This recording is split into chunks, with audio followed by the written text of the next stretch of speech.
Testing. There we go.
Good morning.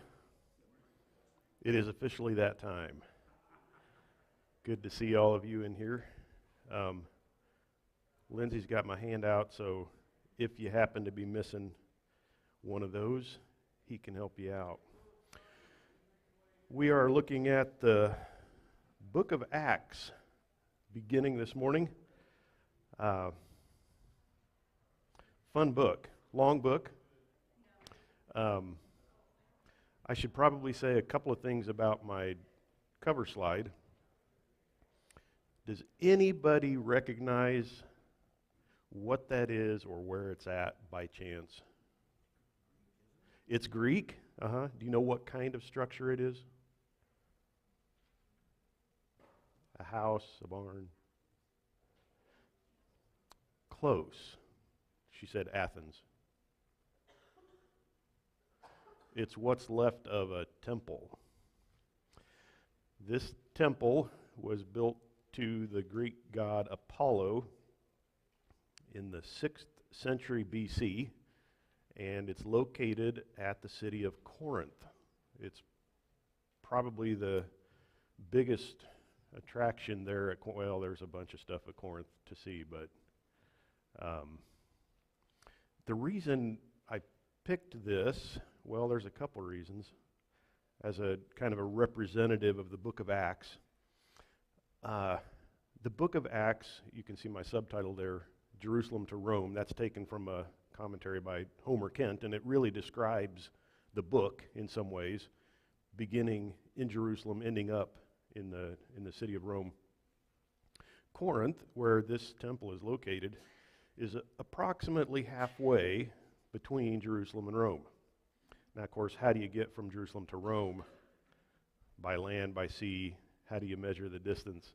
But if you do a straight line as the crow flies, from Jerusalem to Rome is about 1,500 miles.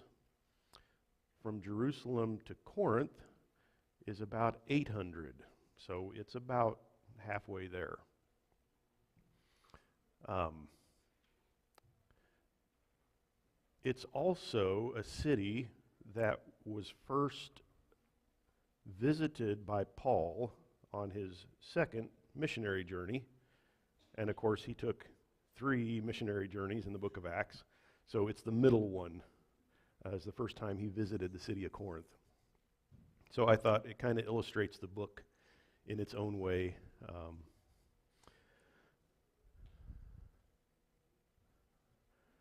First lesson on a new book is a great time to investigate some things that don't come up in the text. So hopefully this will be interesting to you. I assume you all have at least some exposure to the book previously.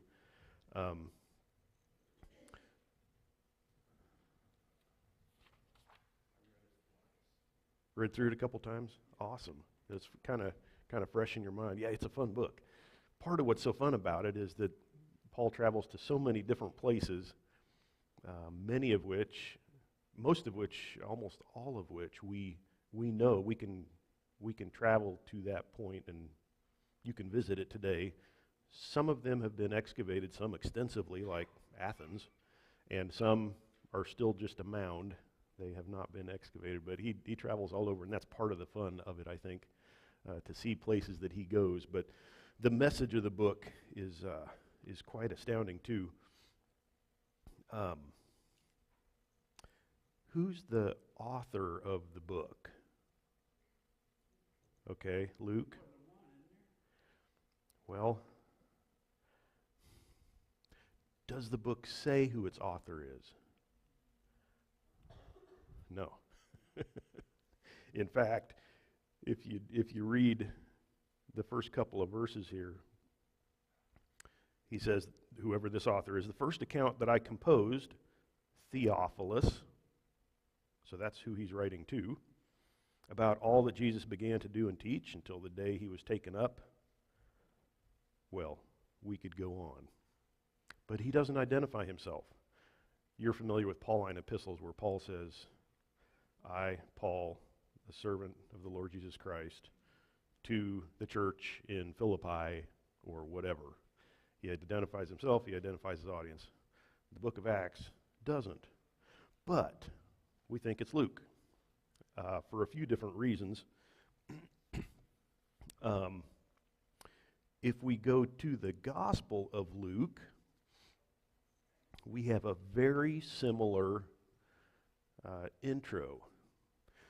Inasmuch as many have undertaken to compile an account of the things accomplished among us, just as they were handed down to us by those who from the beginning were eyewitnesses and servants of the word, it seemed fitting for me as well, having investigated everything carefully from the beginning, to write it out for you in consecutive order, most excellent Theophilus, so that you might know the exact truth about the things you've been taught. Compare that to the first line in the book of Acts, the first account I composed, Theophilus, about all that Jesus began to do and teach. Okay, these are a set. They don't appear in exactly this order in the New Testament. We have John in between, the Gospel of John. But the first account, it has to be the Gospel of Luke. Now, the Gospel of Luke does not identify its author either in the text. We have a title of the book, which is traditional. And I'm not going to go into any detail here, but it does seem like process of elimination, who could, who would, who didn't read this book, who was with Paul. It does seem like Luke is the man. What do we know about Luke? When did he first become one of the disciples with Jesus? That was kind of a trick question. He wasn't. He was a doctor. Paul tells us that, calls him a doctor. But he's not mentioned in any of the Gospels. He wasn't one of the disciples. Was he an apostle? don't think he's ever called that by name anywhere in the New Testament as a formal title. Well, his name appears 3 times in the New Testament, all in letters written by Paul. Paul refers to Luke, and I want to show you those right quick. Philemon, chapter 1, starting with verse 23. Epaphras, my fellow prisoner in Christ Jesus, greets you, as do Mark, Aristarchus, Demas, Luke, my fellow workers. And we estimate that was written by Paul from Rome while he was in prison around AD 60. So Luke is with him at that point. Colossians 4 and verse 14. Luke, the beloved physician, sends you his greetings, and also Demas.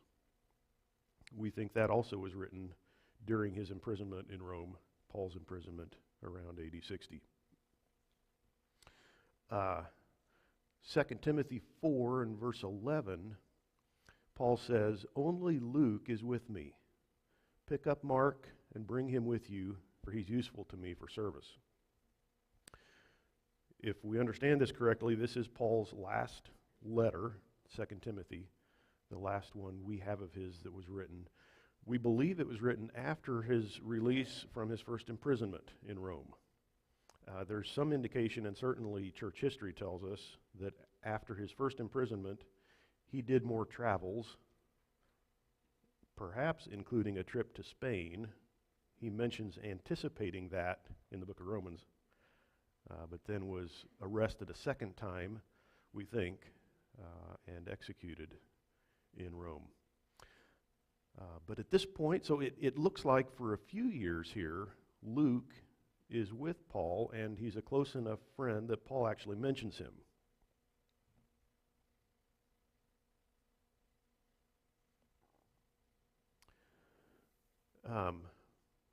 Church fathers attribute both of these books to Luke. Irenaeus, 2nd century, says as much. He's one of our earliest witnesses. And he notes that Luke was traveling with Paul, and it is interesting that we have a change in narrative in the book of Acts where it goes from he, they, to we.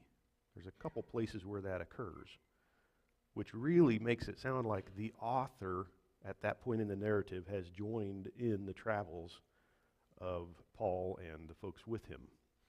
One is Acts 16 during his second missionary journey, Acts 20 and 21, his third missionary journey, and then during the voyage to Rome as well, Caesarea to Rome while he was imprisoned.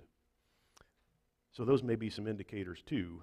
It fits well with Paul's epistles where he speaks as though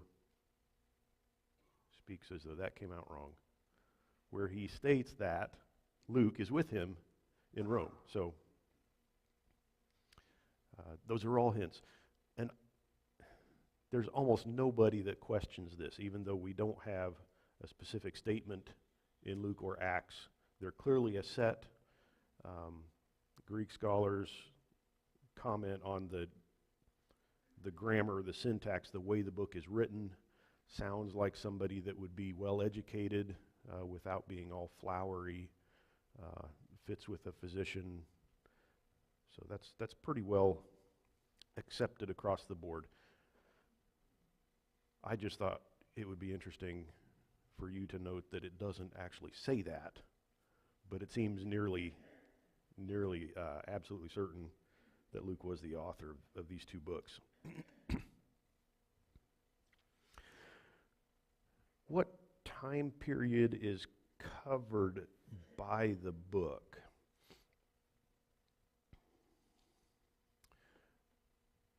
The book begins with the ascension of Jesus. Does that word make sense to you? Jesus was crucified, resurrected, reappeared on the earth, was seen by any number of people, and then his ascension was his final going up to heaven, and he didn't reappear on the earth again after that. Luke, the Gospel of Luke, ends with the ascension, the book of Acts picks up with the ascension. And none of the other Gospels mention the ascension of Christ. So there's another connection there. That event, the ascension of Christ, took place in about 33, the year AD 33. So that's where the book of Acts begins. And it runs until somewhere during the 2-year imprisonment of Paul. That's where it ends.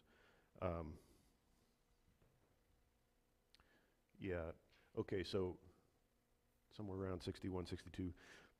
That's probably too small to see.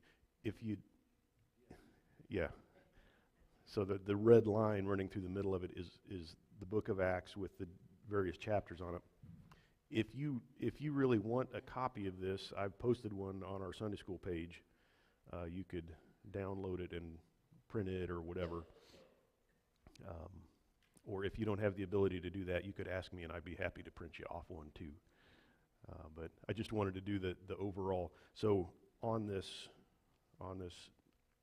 timeline, this is the book of Acts with its various chapters. We have the conversion of Paul. We have his 3 missionary journeys here in blue. We have his 2 imprisonments at Caesarea and at Rome.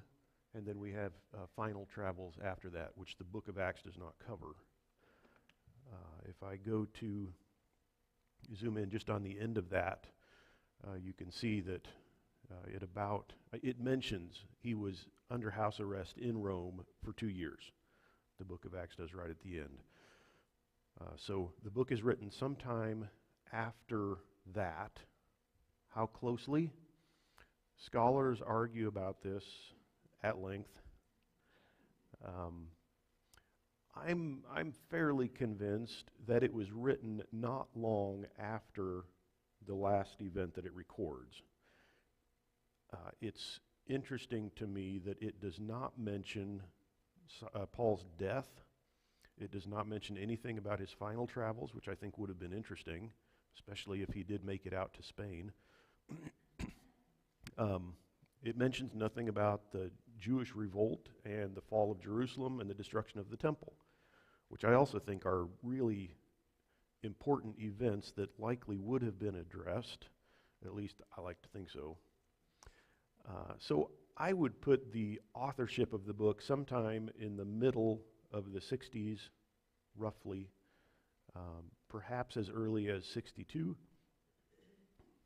perhaps a little later. It obviously was written after the book of Luke. So when you decide Luke was written also makes a difference in this question. And there's a lot of discussion about when Luke was written too. So that's about as close as I can get. But it seems to me sometime before the destruction of Jerusalem.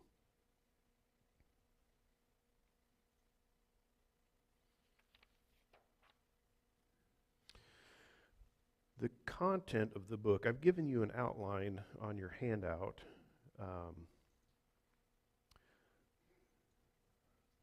Hopefully that's easier to read on your handout than it is the tiny print up here on the screen.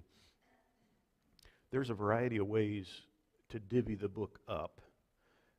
This is one of them. I borrowed this, adapted it from Chuck Swindoll, an outline he put together. And it kind of follows the statement of Jesus in Acts 1:8. You'll receive power when the Holy Spirit has come upon you, and you'll be my witnesses, both in Jerusalem, in all Judea and Samaria, and even to the remotest part of the earth. And you can kind of see that progression within the book. Events around Jerusalem in the first 7 chapters, an expansion in part because of persecution out into broader Judea, Samaria in chapters 8 to 12, and then to the ends of the earth-ish in the rest of the book. Clearly, the book does not describe the entire extent of where the gospel traveled.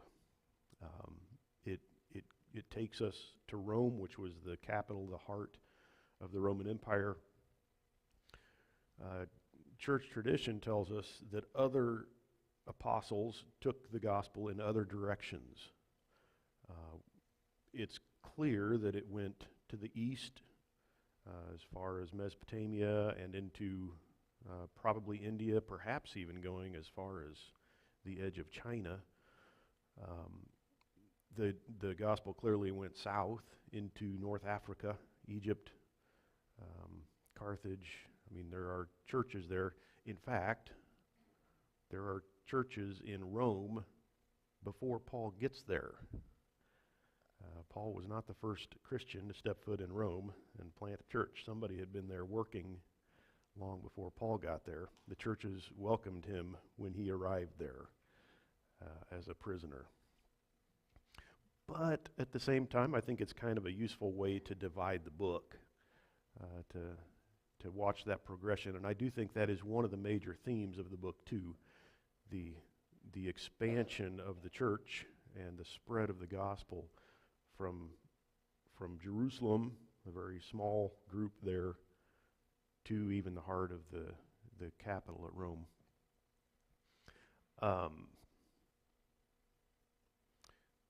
Some folks divide the book into the ministries of Peter and Paul. Peter was, he's the main figure in the first half of the book, roughly, and Paul in the second half. You see some overlap, but generally speaking, that's true.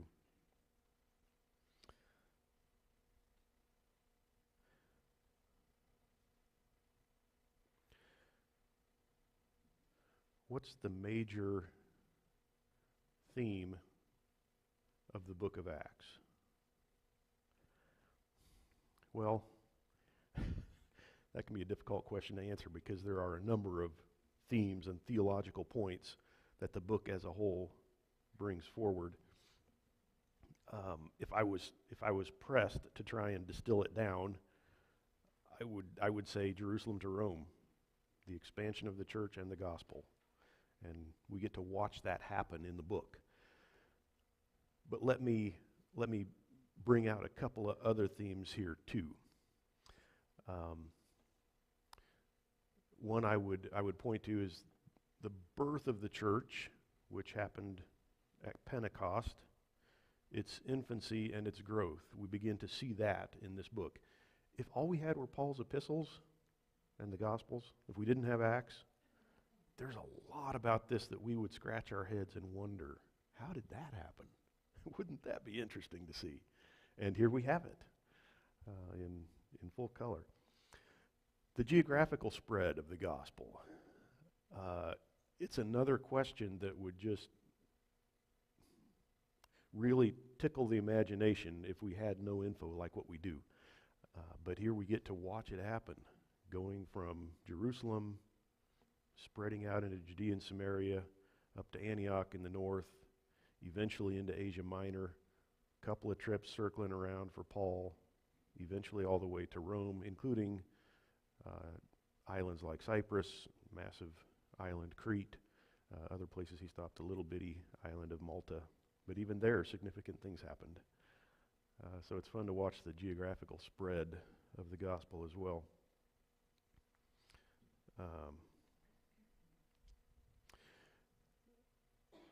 There's a very interesting shift from the church being exclusively Jewish to being majority Gentile. And we get to watch that happen, unfold in this book as well. How would that take place? You can only imagine if all we had was the Gospels, where this is an entirely Jewish movement, and then all of a sudden Paul is writing to Gentiles in Corinth and in Philippi and in Ephesus and all these different things. It's like, how did that happen? And it's a major theme of the book of Acts. How do we shift from a Jewish movement to one that incorporates Gentiles and is eventually dominated by Gentiles? In fact, through the book of Acts, if you think of a box and draw a diagonal line from corner to corner, that's almost a picture of the way the church goes from almost completely Jewish to very little Jewish and almost no Gentiles to domination by Gentiles, majority Gentiles. And it didn't happen without some discussion and controversy. If you're familiar with the book of Acts, you know that already. So major shift in the way God began to work with his people. Much stays the same. Just like Abraham, we're all saved by faith, Jew and Gentile alike. But the way that is implemented shifts dramatically. We have a pretty serious confirmation of the gospel message through miraculous signs in this book. And I think that's important. You wouldn't see much of that in the epistles. You do see some of that. You see quite a bit of that in the ministry of Christ in the Gospels. But it's a recurring theme in the book of Acts. Miraculous signs worked through the apostles.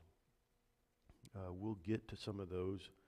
It goes all the way from healing from disease and healing those that are demon-possessed to raising of the dead. Eutychus, for example, at Troas. I'm astounded at one point in Ephesus, all they had to do, I don't have a hanky on me, was take Paul's hanky out and somebody would run it down the street to somebody else that was sick and they'd be healed. Like, wow, he doesn't even have to be there. Just a hanky that he had touched. Some miraculous things that happened. And there's a purpose in the book, and that's to confirm that this is the work of God. Because it's a new and very different thing. This church thing doesn't look like old Hebrew Israelite religion. It's a very new and different look. And God is putting his own thumbprint on that through these miraculous signs. And so I think that too is a major theme of this book. Last one that I'm going to tell you. We see the relationship between Christians and civic authority.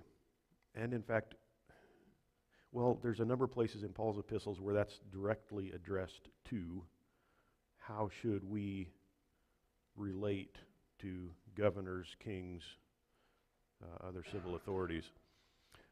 But we actually see that played out here in the book of Acts on a regular basis. Paul has quite a bit of conflict with the Jewish religious authorities, and I shouldn't just say Jewish.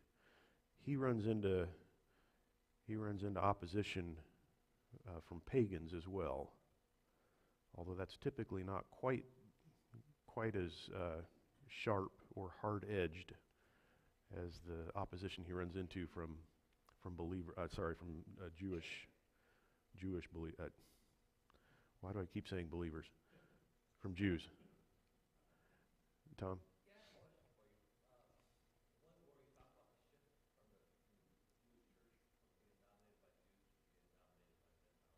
Uh-huh.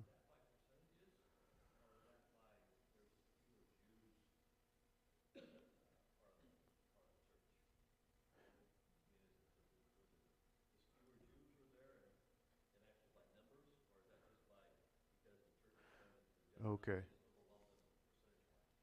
Why?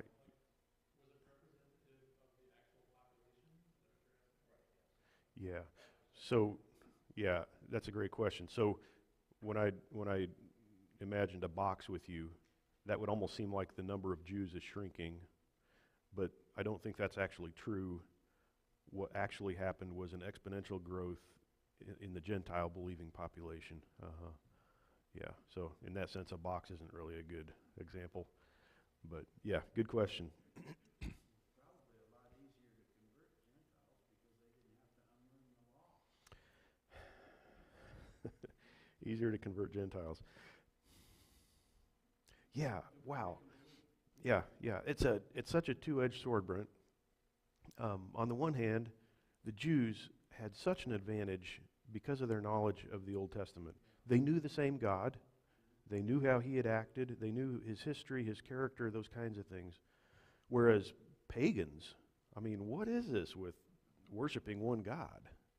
Aren't you gonna hack off all the other gods? You mean all these gods we've worshipped for centuries are not anything? And so you can see, in some ways, yes. Pagans would be open to that, and in other ways, no.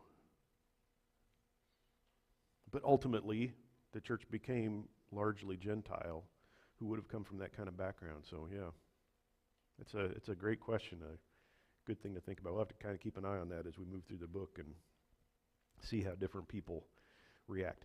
And just to complicate things even further, we run into a number of God-fearers in the book who are Gentiles who fear the God of Israel. Maybe not a complete proselyte who had decided to undergo circumcision and become a full-fledged Jew, but they feared and worshipped the God of Israel. So Paul runs into a few of those as well. Every case is different. It's fascinating. Let's say a little more about this topic of the relationship between Christians in the world. Paul is careful to follow Roman law. You know that. He is never accused. He is never accused by any Roman of breaking Roman law. He is imprisoned by Romans because of accusations, usually by Jews, but he's careful to follow the Roman law, which I think sets a precedent for us. He's repeatedly declared innocent by Roman leaders. That happens at Philippi. That happens with Gallio in Corinth, Lysias in Jerusalem, the governors at Caesarea, Felix and Festus and Agrippa II.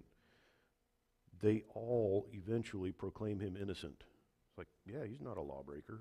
He's a decent Roman citizen.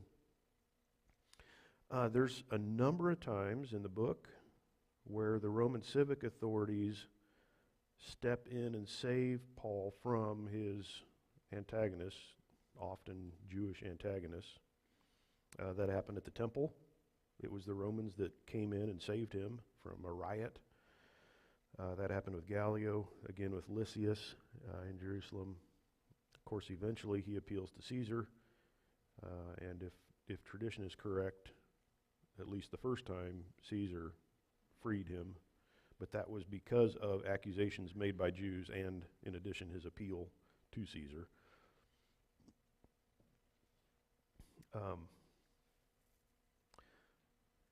And I think these kinds of things demonstrate to us in a really applicable way how we ought to interact with our civic government as well. Every government, every phase of government is a little different. So you can't just do a carte blanche. This is how to do it. He interacts differently with different authorities as well. But by and large, you see him obeying the law, and you see him submitting himself to Roman authority, even when he's wrongfully imprisoned. Now, he'll use the law to try and extricate himself. We see that happen at Philippi, for example. But he's not a rebel, and you don't find him rebelling against civil authority in this book.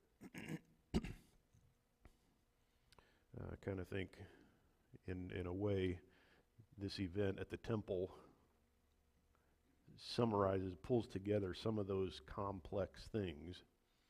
Here we have Paul, who had been accused of defiling the temple and began a riot, and it was the Romans that came down and saved him, and as they're going up the steps, he eventually says, hey, wait a minute, let me address the crowd.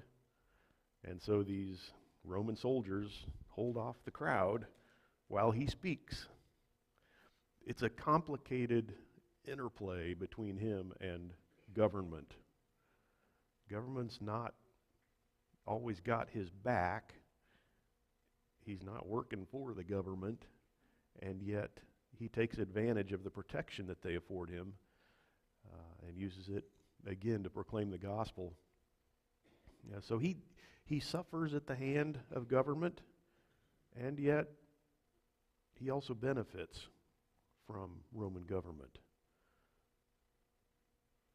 A fascinating and complex relationship. Anyway, I think there's things we can learn, we can imitate from Paul and how he did those things. Good. A couple of final thoughts here.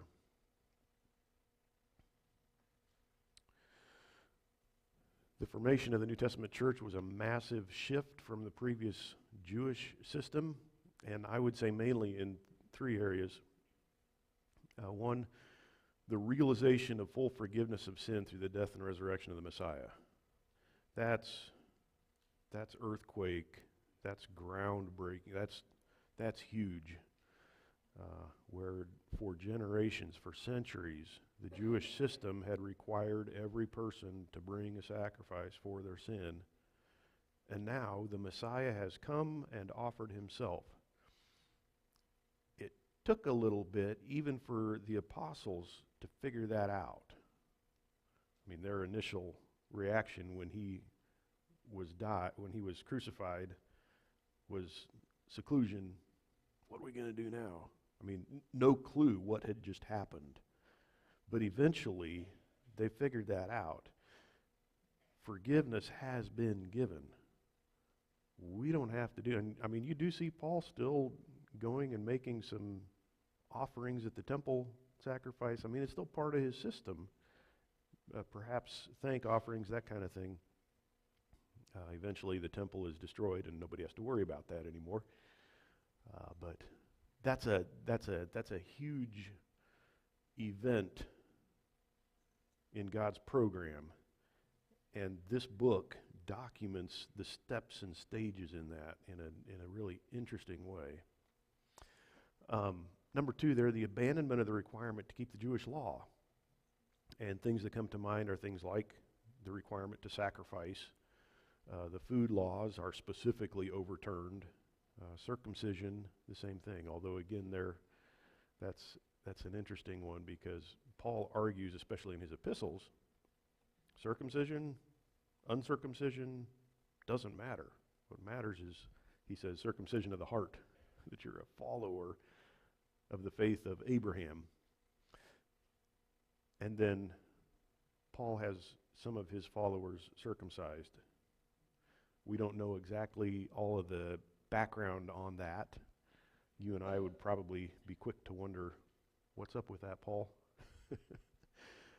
But it's one of those things that is no longer required in this new movement.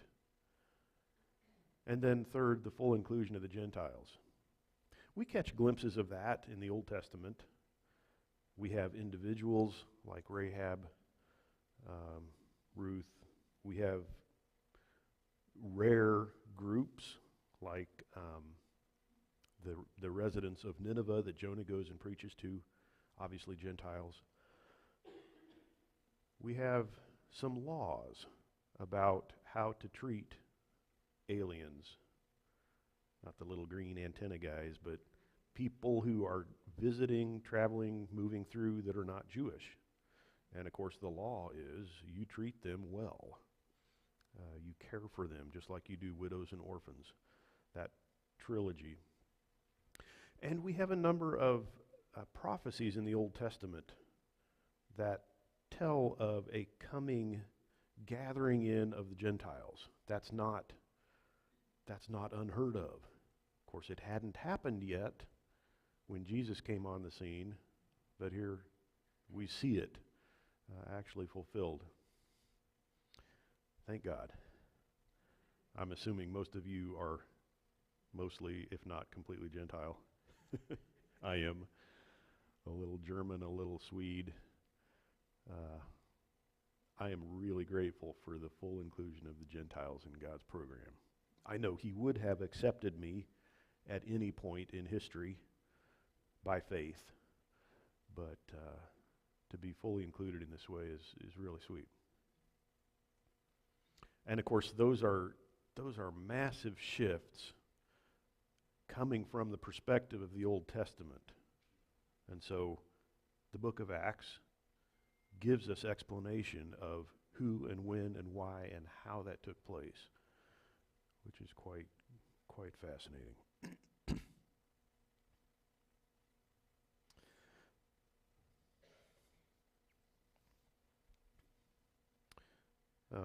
My last slide here.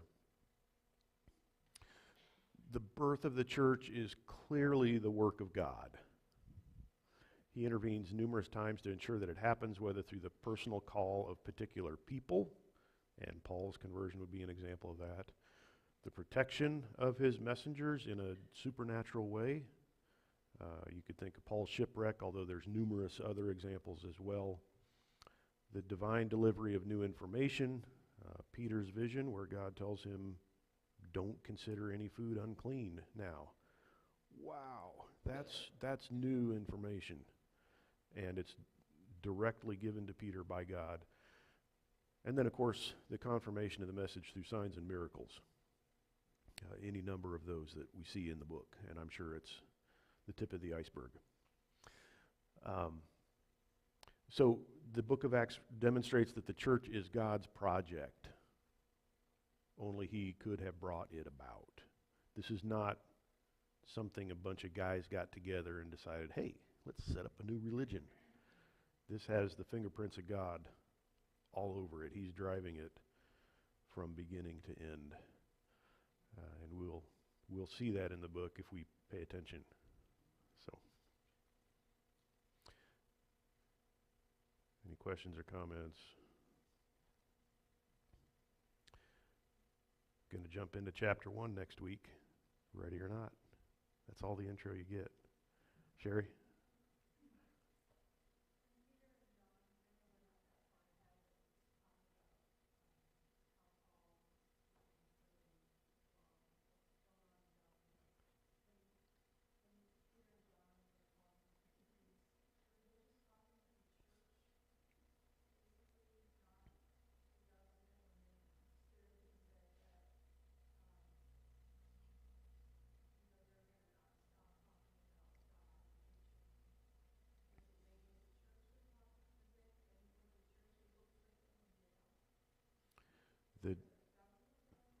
The Jewish authorities? Yeah, that's kind of a complicated question. To whom? Well, I mean, we know Paul's statement in Romans. Oops, off the cuff. Where does Paul state? No, that's in the book of Acts. We have to obey God rather than man.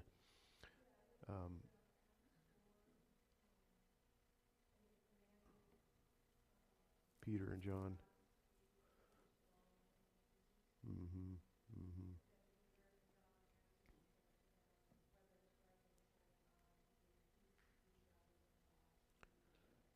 Yeah, yeah, and those would have been Jewish religious authorities there, but I think the same thing would have been the case with a Roman civil authority. If you're going to tell us we can't obey God, sorry, you lose. We have to obey God.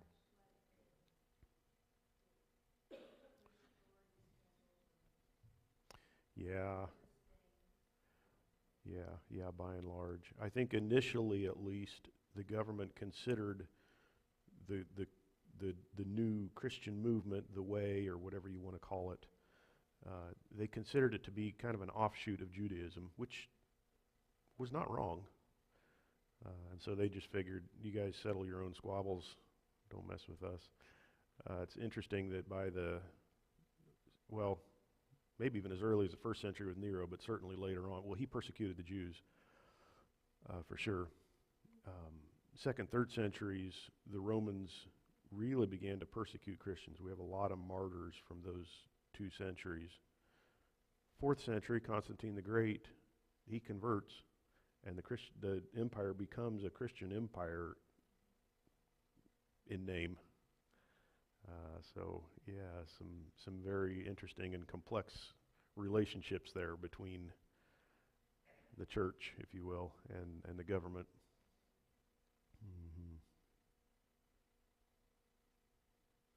Almost feel like I missed a question in there, but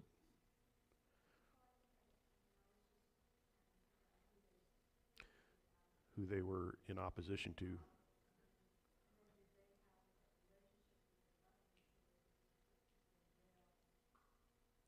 Uh-huh. That's a fascinating question. I heard somebody the other day, I don't remember if I was talking to you, Tom, somebody that observed the Jews at the trial of Jesus saying, we can't kill a guy. And then a couple months later, Stephen, they take him out and stone him. You're like, hey, wait a minute, I thought you couldn't kill people. Okay, it was a mob, right? couldn't help it, but yeah. Good enough. Okay, I'll close this in a word of prayer. Lord, thank you for your word.